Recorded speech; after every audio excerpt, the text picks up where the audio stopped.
From the December 1979 issue of High Times comes Harry Wasserman's story about the legendary actor Errol Flynn, who was born in 1909 and lived until 1959.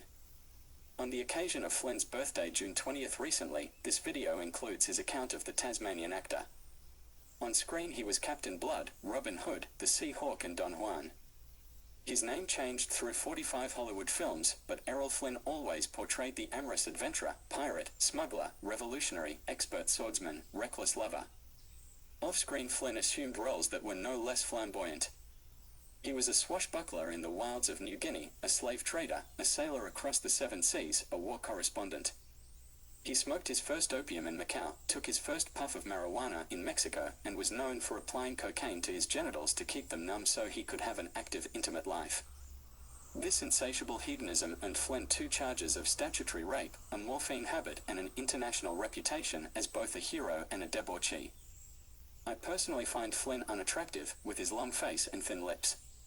Flynn was born on June 20th, 1909, in Hobart, capital of the Australian state of Tasmania, to 2 Australians, famed marine biologist Professor Theodore Thompson Flynn and Lily Mary Young, daughter of a sea captain.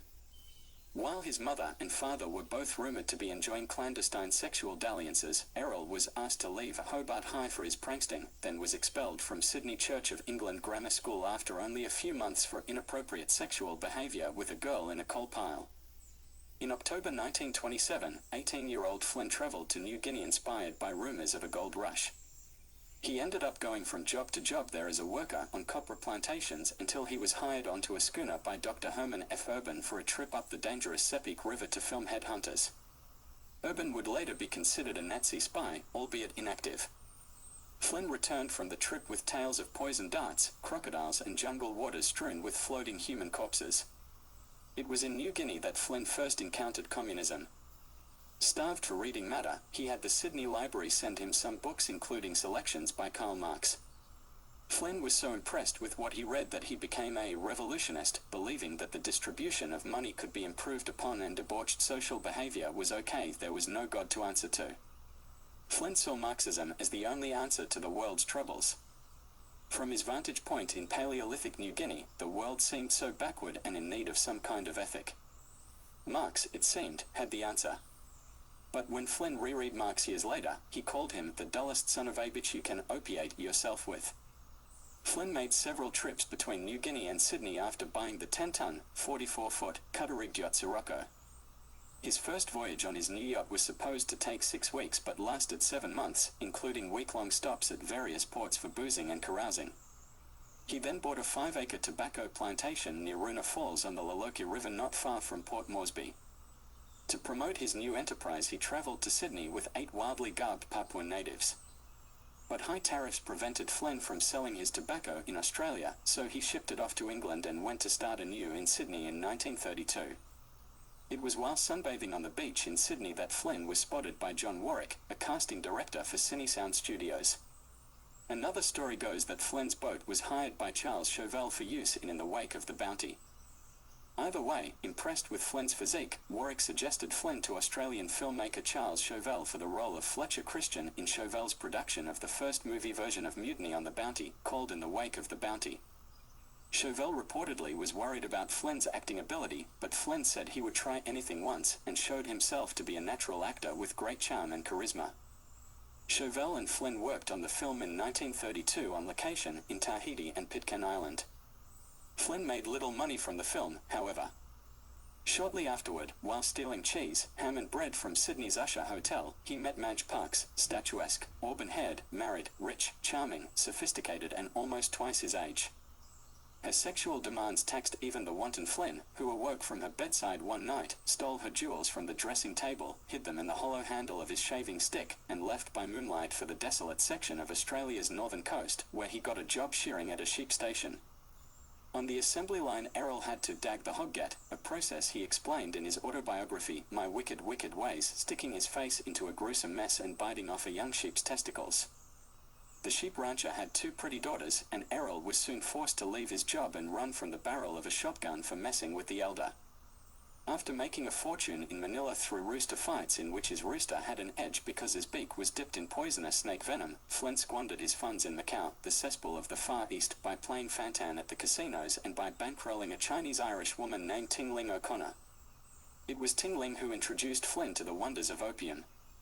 As Flynn described it, Ting Ling ushered him into an opium den in which smokers were on the floor, leaning up on their elbows, their heads resting on wooden pillows. The man in charge scraped the pulp interior out of an orange huff, carved 4 holes in it, stuck in a flame, inserted a black pellet of the finest opium until it bubbled, then stuck the pellet on the end of a long thin pipe called an umchuck. Ting Ling inhaled deeply, held the smoke a long time in her lungs, then exhaled and handed the pipe to Flynn, who grabbed the instrument and drew on it. Flynn recalled that the taste was unlike any tobacco that he ever had, but not unpleasant. It didn't burn the throat in any way. He experienced no feeling except wanting to open the window. Another umchuck was prepared for him. He took another long draw, then had his first opium experience. His life came before him, his body came out of his body and over his head, held by invisible strands, ethereal, motionless, relaxed, amused by the whole facade and procession of his life. He took Ting Ling to another room and made love to her in ways he never thought himself capable of. In the spring of 1933, Flynn journeyed to London to become an actor. At the Northampton Repertory Company he played nearly everything from old maids to burglars. Then, as the worst Othello in the history of the English stage, he lost the knife for his suicide scene during one performance and improvised by dying of a heart attack instead. This would be an interesting foreshadow to his own life. He was soon spotted by Irving Asher, head of Warner Brothers in England, and was signed for the British production of Murder at Monte Carlo, in which he played a sleuthing reporter. Flynn enjoyed sex with innumerable women in his lifetime, but he found royalty lurking in New York upon his arrival in the States with a Hollywood contract from Warner's clenched in his fist. His first weird experience was with Princess Tiarovich of Russia, whom he met aboard the ship to America, and with whom he later rendezvoused in her hotel room at the St. Moritz. After a couple of bottles of champagne, in the middle of a fierce clinch in her bed, he suddenly leaped up with a yell and clutched his butt. He felt as though he had been bitten by 10 scorpions. There was blood on his hands and the princess had a strange gloating in her eyes, a truly savage look. She was holding a hairbrush with a long handle and very prickly, hard hairs. Flynn got dressed in a hurry. It was his first experience with sadism. Soon afterward, at a Harlem dance hall, he found his hand on a beautiful thigh and moved it higher, then higher, until he discovered he was holding a man, whereupon he dumped the drag queen, left some cash on the table and beat a hasty retreat. Flynn's first film experience in Hollywood was The Case of the Curious Bride, a Perry Mason whodunit, in which Flynn played a corpse.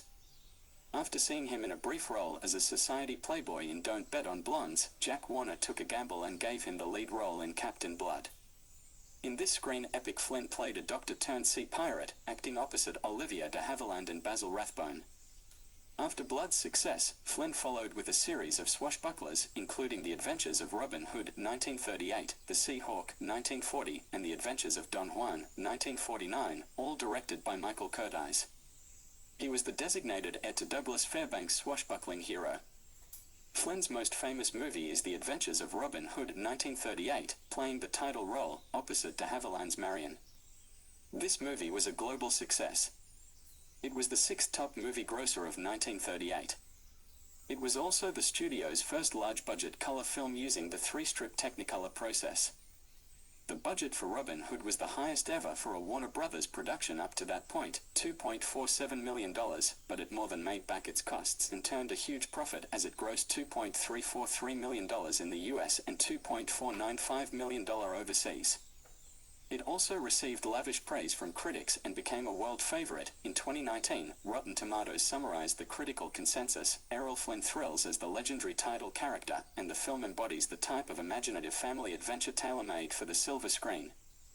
In 1995, the film was deemed culturally, historically, or aesthetically significant by the United States Library of Congress and selected for preservation by the National Film Registry.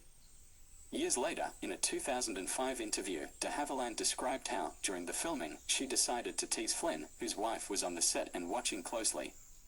De Havilland said, "And so we had one kissing scene, which I looked forward to with great delight. I remember I blew every take, at least 6 in a row, maybe 7, maybe 8, and we had to kiss all over again." And Errol Flynn got really rather uncomfortable, and he had, if I may say so, a little trouble with his tights. The final duel between Robin and Sir Guy of Gisborne, Basil Rathbone, is a classic, echoing the battle on the beach in Captain Blood where Flynn also kills Rathbone's character after a long demonstration of fine swordplay, in that case choreographed by Ralph Faulkner. According to Faulkner's student, Tex Allen, Faulkner had good material to work with. Veteran Basil Rathbone was a good fencer already, and Flynn, though new to the school of fence, was athletic and a quick learner. When he first arrived in Hollywood, Flynn lived with David Niven in Santa Monica, in a bungalow they called Cirrhosis by the Sea, one of 2 guest cottages on the grounds of Ocean House, a beachside palace built for Marion Davies by her lover, William Randolph Hearst. Niven has related in his own autobiography that while there, Flynn smoked and chewed pot, or kiff, as Flynn called it. Flynn's first toke of marijuana, however, was in Mexico while on vacation with his new girlfriend, actress Lily Damita, and Dolores Del Rio at the home of Mexican revolutionary artist Diego Rivera. Flynn was given a drink made by Rivera. Then, while caressing his potted plants, Rivera took out a pack of French zigzag rolling papers, rolled a joint and told Flynn that after smoking it he would see a painting and hear it as well. Flynn smoked the joint, ate some pot, then suddenly started to sweat. His extremities went numb, and he felt paralyzed, yet capable of motion, as though he was suspended in time. And then, just as Rivera had promised, the pictures started singing simple Mexican themes, a woman on her mule moving through a field of cacti, the peasants at work, in rhythm, synesthetically perceiving the nonverbal harmony of illumination and color and sound. In 1943, after reading Thomas de Quincey's 1821 Confessions of an English Opium Eater, Flynn decided he must experiment by writing under the influence of opium. Flynn would turn his masculinity towards journalism. While he did not dedicate his masculinity to saving animal species in his native Tasmania, he did stay abreast of international politics. He asked a friend if he could get him some, and the pal responded, "My plane carries a lot of that junk." Soon, according to Flynn, he came up with enough to dope half a studio. Flynn started shooting up opium every day in the form of morphine, then writing while high on the stuff. His roommate at the time, Freddie McAvoy, noticed Flynn's complexion was becoming paler, found the hypo and the morphine, and burned them in the fireplace. When Flynn discovered this, he hit McAvoy smack on the nose. But Freddie convinced Flynn to go cold turkey, and Flynn claimed that from then on he took a narcotic occasionally, but only on a doctor's advice, administration, or prescription, although close friends claimed otherwise. Flynn's experimentation with opiates had led him to the conclusion that they diminish the male sexual impulse but stimulate the female.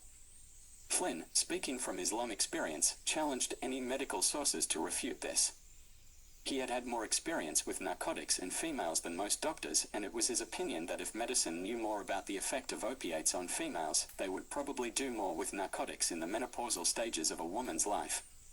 It was a position guaranteed to raise howls of protest from the AMA and to make his traditional female audience swoon. Flynn also prided himself on testing every aphrodisiac from India to Mexico. He tried cantharize, or Spanish fly, cocaine, a certain root found in Ciudad Trujillo, Santo Domingo, which is supposed to excite the male and female when it is drunk. His conclusion: there is only one aphrodisiac, the woman you love. When Flynn's friend, Dr. Garrett Coates, arrived in Hollywood with 1,200 monkeys, which he would sell to the Rockefeller Institute for experiments on the common cold for $1 a head profit, Flynn asked Coates to help him escape from the boredom of Hollywood and the demands of his wife Lily Damita. He and Lily would get in physical fights so often they were called the Fighting Flynns. She would hurl dishware at his head at home and he would respond by hitting her in the face. In 1935, Flynn married French-American actress Lily Damita, and they would divorce in 1942. He called her Tiger Lily. Lily Damita was born in Blaye, France, on the 10th of July, 1904. Her father was an officer. She was educated in convents and ballet schools in her native France, as well as Spain and Portugal. At 14, she was enrolled as a dancer at the Opéra de Paris. Following a lengthy affair with Flynn's director Curtiz, she married unknown actor Errol Flynn in 1935 and retired from the screen. Flynn soon became one of Hollywood's biggest box office attractions, and in 1941 they had a son, Sean Flynn. The couple had an acrimonious divorce in 1942. According to her ex-husband's memoir My Wicked Ways, Damita was unstable and violent throughout the tumultuous relationship. During the Cambodian Civil War, Khmer Rouge's reign, her son Sean Flynn was working as a freelance photojournalist under contract to Time magazine when he and fellow journalist Dana Stone went missing on the road south of Phnom Penh, Cambodia, on the 6th of April, 1970. Although Damita spent an enormous amount of money searching for her son, he was never found, and in 1984 he was declared legally dead. Flynn had 3 other children. Back in 1942, Coates suggested, "There's a hell of a good war going on in Spain, a civil one, the best kind." Flynn agreed it would be fun, so he got his friend William Randolph Hearst to assign him to cover the war as a foreign correspondent. Flynn and Coates hopped a Cunard liner to Paris, where, upon arrival at the Plaza Athénée Hotel, Flynn discovered that his wife Lily and her mother had quarters at the same hotel. After a futile attempt at reconciliation, Flynn and Coates finally made it to Spain in 1937. He kept a diary which has unfortunately never been published. The Loyalists assigned them a car and a driver, who drove the 2 buddies through Barcelona. Flynn's mood was morbid. He had the feeling that he had come to die and it might not matter. He felt unreal, tired, beat up by life with Lily, overworked at the studio, inwardly ready for the bullet he had come to Spain to get. Flynn had a good grasp of the realities of the war itself. Hitler and Mussolini helped Franco trying to stop the Loyalists from digging up nuns and other attacks on the Catholic Church. The Soviet Union helped the Loyalists.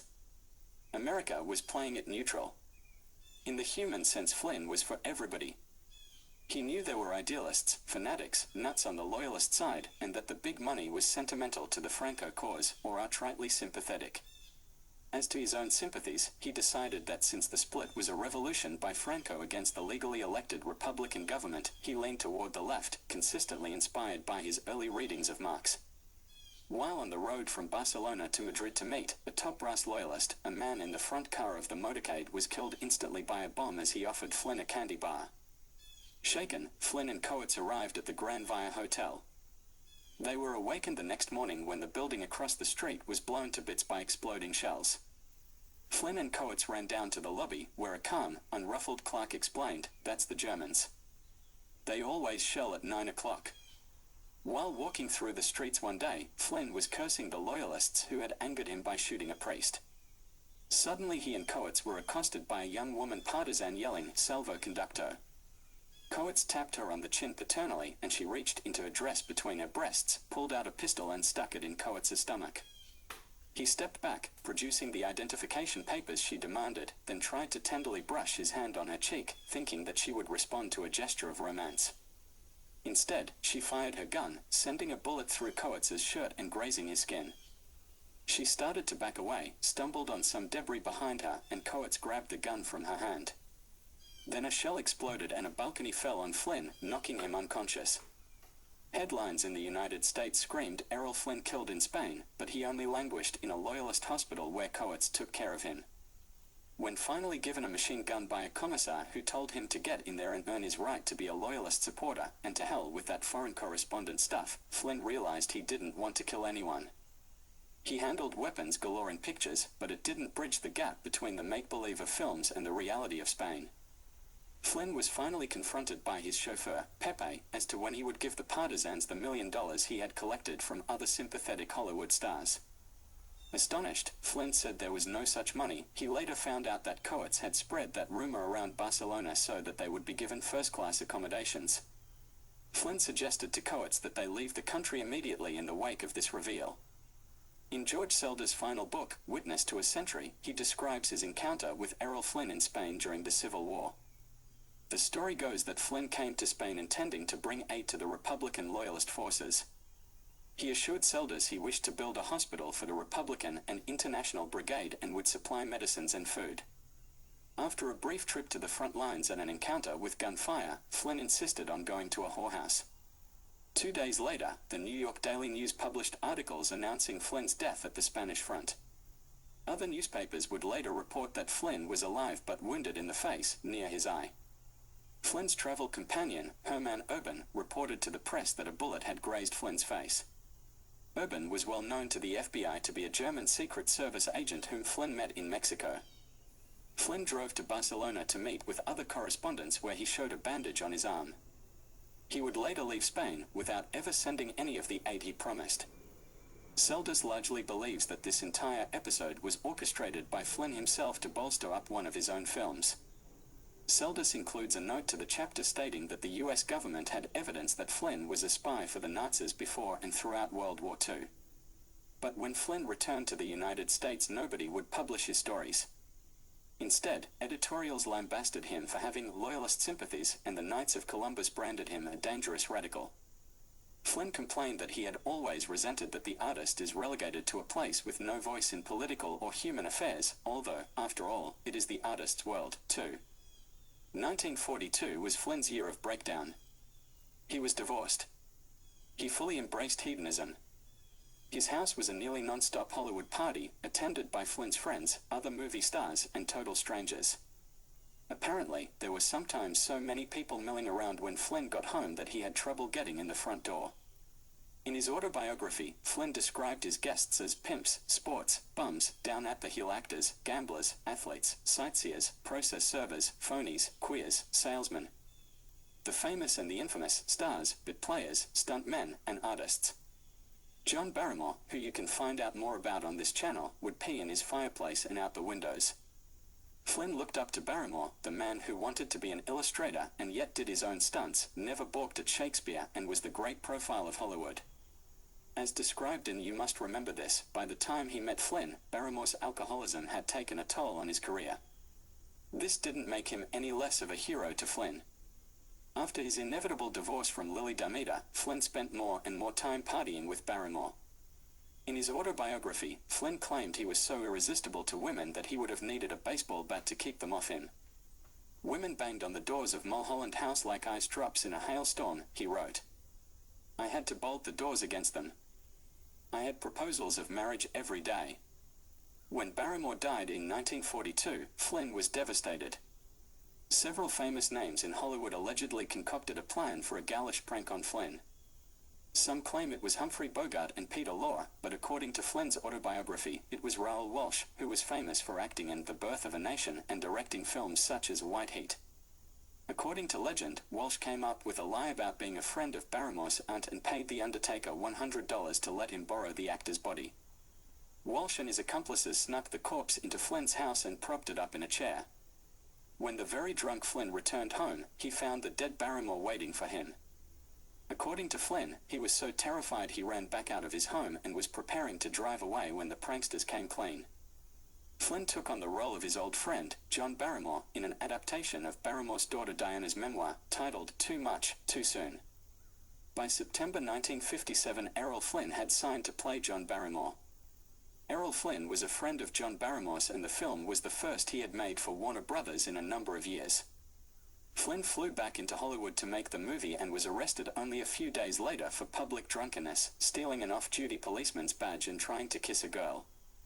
Flynn denied he was drunk and was released from jail on bail after an hour. His depiction of Barrymore is fun. Barrymore had come to stay at Flynn's home for 3 weeks before his death in 1942. Flynn later described Barrymore's visit as the most frightening 3 weeks I had since I was in the New Guinea jungle. Barrymore smelled pungently, and one of his habits was urinating out the windows. After Flynn complained that Barrymore had taken the varnish off one of the picture windows, Barrymore started peeing in the fireplace, causing the room to reek of urine. Barrymore was drinking a lot of vodka at the time, the same liquor Flynn later drank in abundance. Barrymore had been in and out of hospitals all during his last years for such things as hypostatic pneumonia and ailments of the stomach, kidney and liver. Worn down by alcoholism and a weak heart, Barrymore died of a heart attack in 1942. Flynn had his own health issues. He supposedly had gonorrhea and multiple other STDs, making him unfit for military service during World War II. David Niven had a different story, that Flynn was simply not loyal to the Allies. Late in 1942, Flynn answered a knock at his door, and in came 2 undercover cops. They were in plain clothes, but he could have told, on the street, 100 feet from them, that they were police. Plainclothesmen usually look more like police than uniformed cops. You get to be able to make a fine distinction like that after you've had your share of contact with them. Over coffee, Flynn thought the cops would take his side. Instead, they charged him with the statutory rape of a 17-year-old blonde named Betty Hansen. Flynn didn't know the difference between rape and statutory rape. Rape to him meant picking up a chair and hitting some lady over the head with it and having your wicked way, which he hadn't done. He protested she had a license that said she was 21. That's fake, the cops said. Her mother says she's 15. Hansen had been threatened with 4 years of detention in juvenile hall, so she nailed Flynn to save her own skin. She had been dragged into the cop shop after being found in a Santa Monica hotel by police working on a missing person call from her sister. Their queries dredged up a story of amateur adventuring, recalled attorney Jerry Giesler in his autobiography, Hollywood Lawyer. Flynn hired Giesler, who had successfully defended Busby Berkeley against a charge of killing 3 people while drunk. Although some of it may have been the product of the girl's imagination, continued Giesler, she did produce Flynn's unlisted telephone number to back up her story that not only had she met him but he had committed statutory rape upon her. Flynn had been partying at a Bel Air home rented by his friends Stephen Raphael, Bruce Cabot and Freddie Cavoy. Hansen was, as Flynn later remembered, a flowsy little blonde whom someone named Sevo had invited over with a bunch of other women to entertain the boys. Miss Hansen was only 17, but her youthfulness did not keep her from being ripe physically, a quality that Flynn didn't overlook. Also, Miss Hansen was impressed with Flynn's charm and his stellar position in the Hollywood firmament. Until the day of his death, this type of episode would shape his life. The grand jury returned no indictment against Flynn on Betty's weak charges in October 1942, so the district attorney's office did a little more digging and found Peggy Satterlee, a 16-year-old nightclub dancer, who claimed Flynn seduced her twice on his yacht Sirocco during a cruise off Catalina Island. The fact that Satterlee's supposed statutory rape had actually occurred a year earlier, when her mother had first reported it, got Flynn and Giesler thinking that something stank. The grand jury agreed and dismissed the charge of statutory rape. But the DA's office decided to override the grand jury and bring him to court on the same charges. Then Flynn finally figured it out. The previous district attorney, Buren Fitz, had been the protector of Hollywood's big names in squashing any kind of complaints. The big studios supported him. But when Fitz lost the next election to honest John Dockweiler, the new DA decided to make an example of the first guy in Hollywood to get in trouble. "I was the first guy," said Flynn. In court in 1942, Peggy said Flynn was no gentleman, a laugh in the press because he was currently starring in the movie Gentleman Jim. When Betty said he kept his socks on during intercourse, the reporters joked about this, too, because Flynn's other current hit was They Died with Their Boots On. The other big joke of the trial was Peggy saying Flynn had seduced her into his cabin by saying the moon would look much more romantic through a porthole. Flynn was acquitted of all charges by a jury Giesler had stacked mostly with women, none immune to Flynn's charisma. Besides, Flynn believed everybody knew that the girls had asked for it. But although Flynn was declared not guilty, the myth remained. A GI or Marine or sailor went out at night sparking and the next day he reported to his cronies, who asked him how he made out, and the fellow said, with a sly grin, "I'm in like Flynn." So the saying was born. During the trial, Flynn had gotten a crush on the girl who worked the counter in the courthouse lobby and who turned out to be the daughter of Police Captain Jack Eddington. Flynn notoriously stated that he liked his whiskey old and my women young. Nora Eddington soon discovered how the rape trials destroyed and shattered Flynn. He became addicted to morphine again. While Flynn was first going out with Nora, whom he later married in 1945, she discovered him in the bathroom with a hypodermic. When she accused him of addiction, he defended his right to try everything once. But once was not enough for Errol, for when he later visited Nora in Mexico where she was having an illegitimate baby, she noticed he kept going to the bathroom and emerging rolling down a sleeve. She later checked his suitcase while he was out for a drink and discovered a hypo, a bent spoon and morphine. When confronted, he told her he took morphine because he needed a lift. After making biological discoveries on the Mexican islands, Flynn's father visited Errol in Hollywood and soon found out about his son's morphine addiction and confronted Errol with it. Errol then accused Nora of telling his dad, and an argument ensued during which he kneed her in the stomach and caused internal bleeding. In 1949, Flynn got divorced from Nora after 4 years of marriage. During the making of Rocky Mountain, Flynn's last western, in 1950, Flynn met actress Patrice Wymore, 20 years his junior, whom he married in Monte Carlo in October of that year. At the wedding, Flynn was unexpectedly served with papers accusing him of raping Denise Juvivia on his yacht a year earlier. As evidence, Denise had a published French photo of the two of them embracing. She claimed he had raped her in his private shower on the yacht. Taking the judge at the Monacan trial to his yacht, Flynn showed him it would have been as impossible as raping her in an upright coffin because of the tight squeeze. The judge dismissed the case. Flynn stayed married to Patrice until his death but cheated on every one of his wives. Federal narcotics agents questioned Flynn about prescriptions provided by a Beverly Hills physician in late March of 1956. George White, the Bureau District Supervisor, said that during an hour-long grilling, Flynn answered all questions in a prompt and satisfactory manner. Flynn, who was called in under administrative subpoena, refused to discuss the matter with reporters, and the doctor under investigation was never identified, nor was the dope.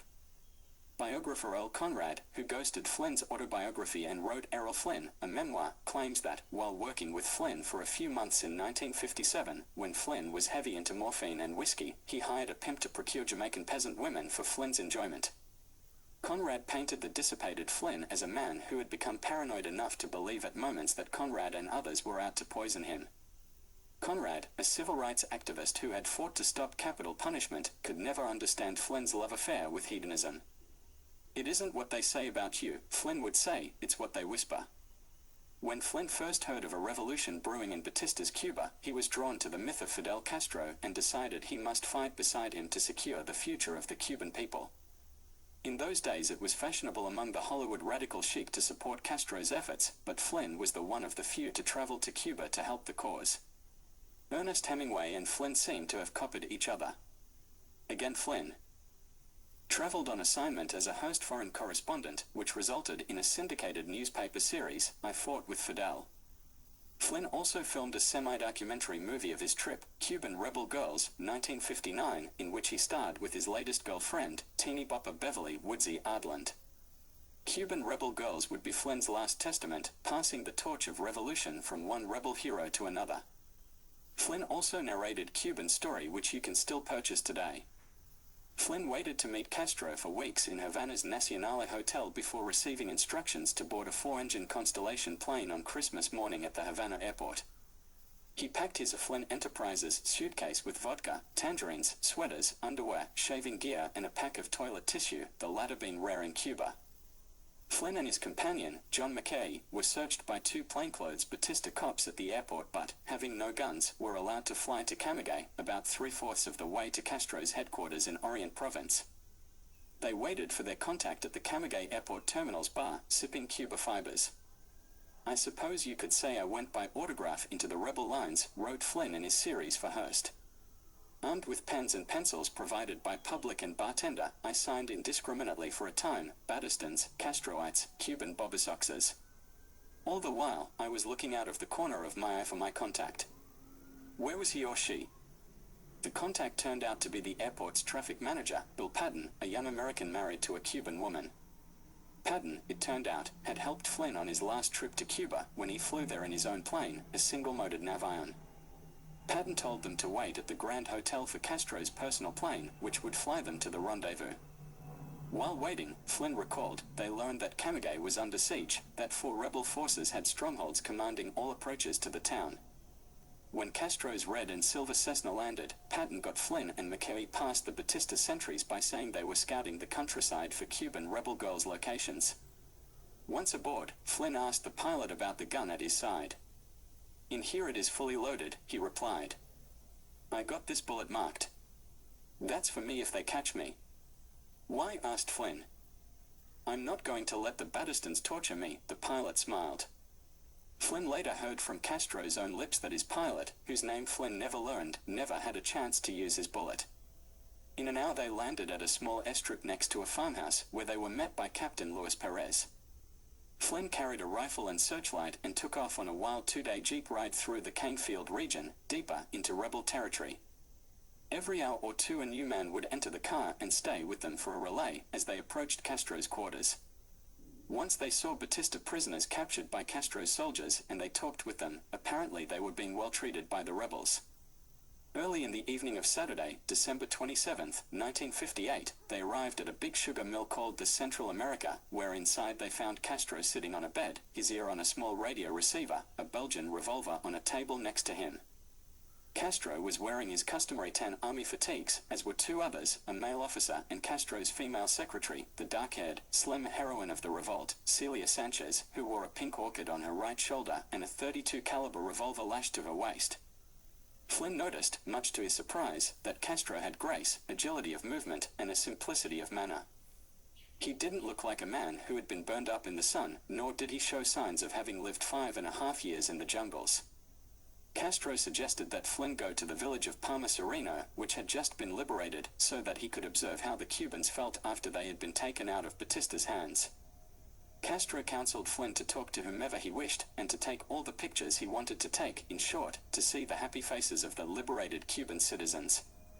This was quite a contrast to the Batista camp, where Flynn learned that a few US journalists had been tossed into the clink.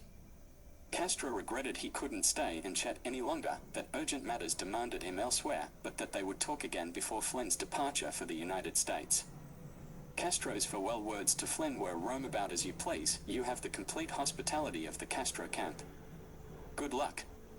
Legend has it that when Castro finally rode his jeep triumphantly through the streets of Havana upon winning the revolution, there was Errol Flynn by his side, both of them waving at the grateful people of Cuba. Errol Flynn was life of party minutes before he died, read one headline about Errol Flynn's death by heart attack at the age of 50 on October 14, 1959. "He died laughing, having a good time and enjoying himself," said Mrs. George Caldo, his hostess at the party.